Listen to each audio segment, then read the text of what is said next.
What's up, guys? Here are my predictions for UFC on Fox 27 happening this Saturday. To be honest, it doesn't look like the best card when you go by names and matchups and everything like that. But how the trend goes when we see cards like this, these are usually the ones that deliver. A lot of people miss out on these great cards. So I'm still kind of pumped for this card. Yeah, but you only have 3 fights with ranked fighters, which is a little interesting. But we'll start with the Mirsad Bektic versus Godofredo Pepe fight, which is one of those fights.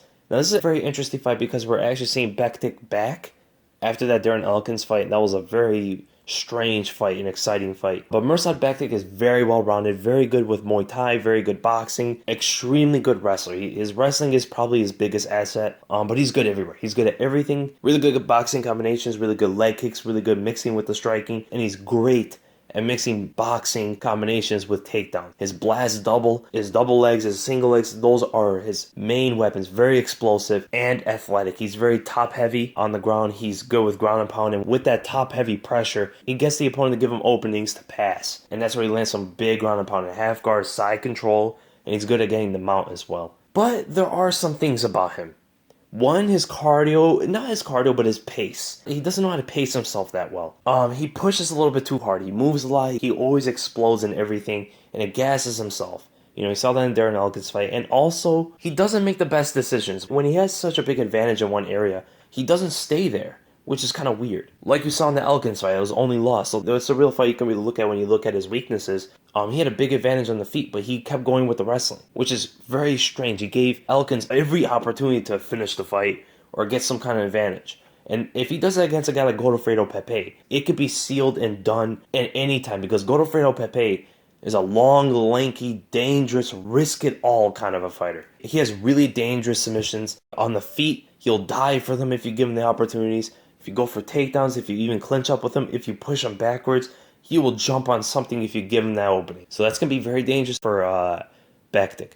And he's tall, 5'11", 6 feet, I believe, because when you saw him fight Andre Fili is about 5'11", and he was like an inch taller. Long punches, leverage punches, he throws everything into his punches. And like I said, his submission game is absolutely dangerous. Guillotines, triangles, he'll jump for them, he'll set them up on the feet, finish them on the ground. So my prediction for the fight, I'm going to go with Backtick. I think his boxing combinations to his double legs and everything like that, I think it's going to be a little bit too much for Pepe, but I will not be surprised at all if Pepe snatches up something on him when Backtick goes for some takedown or something. But I do see him catching Backtick a couple times on the feet. So I'm going to go with Backtick by a decision. So then we go to the co-main event, Dennis Bermudez versus Andre Fili. This is a really interesting fight. You got Dennis Bermudez, who's coming off a 2-loss streak, not doing too well lately. The knockout loss of Korean Zombie, and then the Darren Elkins fight. Seems like Elkins is beating everybody. Well, Dennis Bermudez is also a pretty good Muay Thai fighter, but where he excels is the wrestling. He leaves himself open on the feet a lot, especially with those overhand rights, and when he lunges in with his shots, and he tries to go for takedowns. He loves that overhand right to a double leg, sometimes to a single leg, just to create contact. Powerful leg kicks, but he's not too much of a proficient striker. He's very dangerous because he's explosive and he really commits, but he leaves himself open so much, and against a long fighter like Fili, he's gonna have to really watch when he lunges in with those punches. But he's powerful with those takedowns. He's extremely heavy on top. Good ground and pound, good submissions too if he goes that route. But I think the leg kicks and the double legs, or the right overhands to the double legs, are going to be the keys for him to win this fight. Because Fili does like to keep that really long stance. He doesn't check kicks that well. And he's a mover, he likes to move around a lot. And Fili's tall, he's a long reach. More of a Muay Thai fighter, if anything. Really good with that jab. He'll measure for those high kicks, man. The high kicks are really what he looks for. He will throw heavy punches sometimes.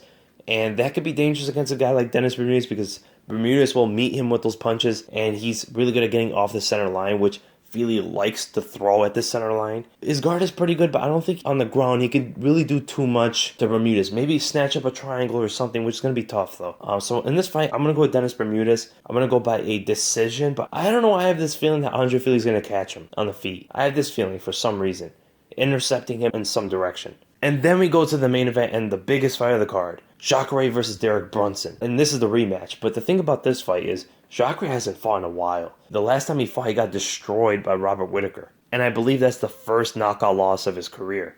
And he's not too young. I mean, he's getting up there in age. He's been at it for a while now. He hasn't taken too much punishment. He took some by Yoel Romero, Luke Rockhold, and Robert Whittaker. But that's about it. I mean, for a long career like his, he hasn't been tagged as much as a lot of other fighters. Amazing Brazilian Jiu-Jitsu, one of the best Jiu-Jitsu fighters in all of the UFC. But he's aggressive with it. He likes to be pressuring. He likes to be the one dictating the pace and the one that's controlling on top, you know? And that's where he has the biggest advantage. That's where he's the most effective. Really good with ground and pound, really good at controlling the opponent, as well as passing. His passing is insanely good. It's really hard for anyone to stop him. That's where he snatches up those submissions, man. He's good with those arm triangles. He's good with every submission you can think of, actually. But the arm triangles, it seems like he likes to go through those the most. Or the arm bars from the mount or something like that. But on the feet is where he's going to have a problem. He's very one-dimensional on the feet. He just loves that overhand right. He's a plotter. He doesn't move a whole lot. He just gets off the center line for the overhand right. And Derek Brunson, I believe, is going to time that. Now, he's good with those double legs. He's good with the single legs. He's good with pulling guard. He's good with trips and everything like that. But that's going to be hard against a guy like Derek Brunson. Because Brunson's long and he's patient now. Before, when they fought, he was extremely explosive. Gave anybody an opportunity to take him down or just to catch him on his way in. Now he's patient with that left hand. And he's an overall better striker than Jacare. It's that left hand of his, man. That long left cross, the long left overhand. It's not just fast. It's not powerful, of course. He explodes into that. But it's precise. When he commits with that left hand, it's really hard to get away from it. Especially as of late. Because he's really timing it now. He's not just throwing it. He's looking for his openings. And he's just letting the openings present themselves. And against a guy like Jacare, it's going to be tough for him to get away from that. And Bronson has insanely good wrestling. I mean, he's the guy that was wrestling with Yoel Romero and winning those exchanges, you know? It's going to be really hard for Jacare to take him down. I can see him actually taking him down. And if he does, Derek Brunson's going to be in trouble. Unless he can explode right away. If he gets trapped, if he gets pinned, it's going to be trouble for Derek Brunson. But that patient style is going to be hard for Jacare to get that opening. I believe Brunson is going to start peppering out some jabs at him, stay on the outside. They're both not too much of movers. It's going to be more of a plodding fight. So I see this fight really being in the center of the octagon and both of them just waiting for their openings, you know. Jacare, I don't think he wants to go blow for blow with Derek Brunson. I think he's going to look for the takedown, but maybe fake some overhands. And I believe Brunson is going to look for his opening, probably as a counter. So my prediction for the fight, it's tough to pick because I can see both of them finishing each other in different ways, of course.